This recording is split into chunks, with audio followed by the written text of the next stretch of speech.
we're trying to do is we are trying to mitigate U of U Health's impact on the environment. I am the Director of Environmental and Social Sustainability for U of U Health.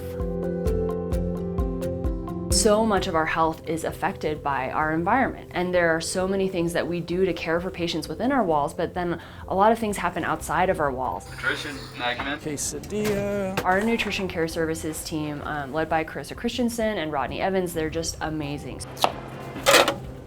They started doing more back-of-house composting, fruit scraps, veggie scraps, those types of things. They've now started sending that to compost rather than the landfill. So you can see asparagus stems in there, there's some bread. We recycle about 1,000 pounds a week, and there's 6 bins.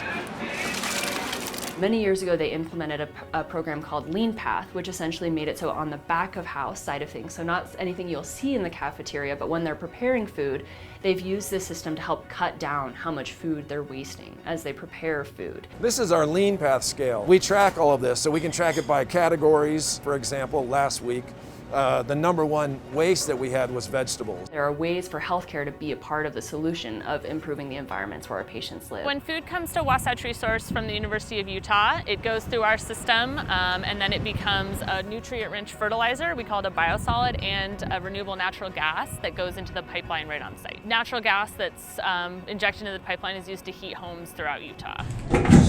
All these emissions that we use, all this energy we use, the water we use in a place that's so drought-stricken is negatively impacting our community and the health of our patients at the end of the day. I am an MD, I am an anesthesiologist and the anesthesia director at Area E. I'm also the medical director of environmental and social sustainability. The work is still kind of new to everyone, and understanding what it means or what we're trying to do or how it fits in. In one of the biggest spaces in anesthesia are the gases we use to put people to sleep or keep people asleep. So the maintenance of anesthesia in a lot of spaces is anesthetic gases. And anesthetic gases themselves have a tremendous footprint in terms of greenhouse gas emissions. So we place these stickers with information about how much greenhouse gas emissions, and actually we used what we thought was more user-friendly, which is an equivalent of how many miles driven. Medical environments are such a high resource space in general, right? You have to be on all the time, available for patients in the community all the time. So things are physically running all the time. There are instruments or different things that get used that can be reusable as opposed to disposable. They're getting cleaned and reused as opposed to just getting sent to the landfill. I'm Robert Armstrong, and I'm the Sustainability and Energy Coordinator for Facilities and Engineering. My role with the team is aimed at energy projects.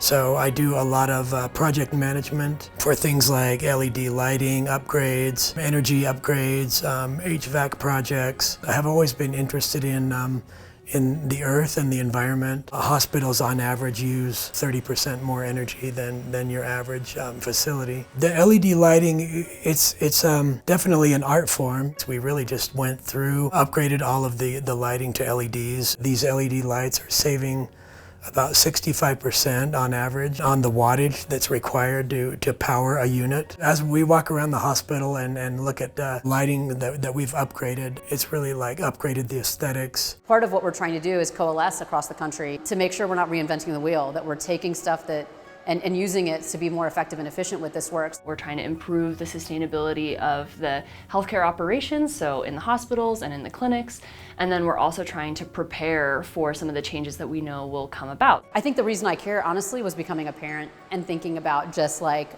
beyond my lifetime. We care. Everyone who works with patients worries about their health and worries about them. There's a lot more for us all to do, and it's going to take all of us together to do it.